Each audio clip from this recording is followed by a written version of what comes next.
इच्छा छैन भने नभयो कहाँ जान्छौ जे गर्छौ यता डुल्छौ के भन्नु मैले आजसम्म माइतमा डलेको सिन्को उठाएको थिएन यहाँ आएर नामाथरीको काम गर्दा पनि गुन्जस देख्नु छैन त्यही त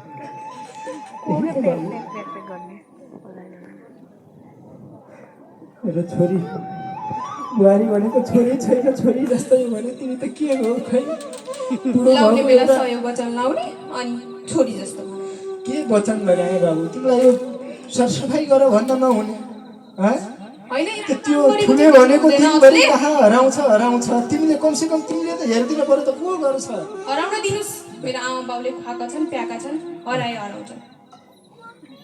भयो बाबु भयो अब पर्दैन भयो जे गर्छौ गर जतासुकै जाऊ तिमीहरू जे गरे नगरे अब के भनौँ भन्न मिल्दैन तिमीहरूलाई भन्यो भने वचन लाग्छ तिमीहरू गरेको काम देख्न छैन गरे गर नगर धेरै नकराऊ है नकराऊ चुप्प लाएर गर्न छ भने गर न त निक्ल घरबाट यदि गाली सुनेर हामीलाई नि बस्न छैन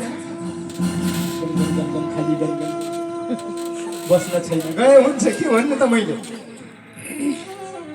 आफ्नो जन्म आएको छोरा त पुरा बुझ्दैन भने त बुहारी कि छोरी हामीलाई नि यत्रो गाली सुनेर बस्न नि रहर छैन गयो हामी बसे हुन्छ आफ्नो घरमा आफै रात जमाएर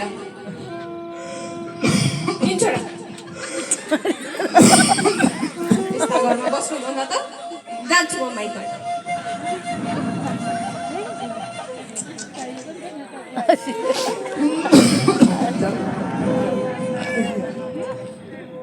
सुके केही गरी खान नसकेछ म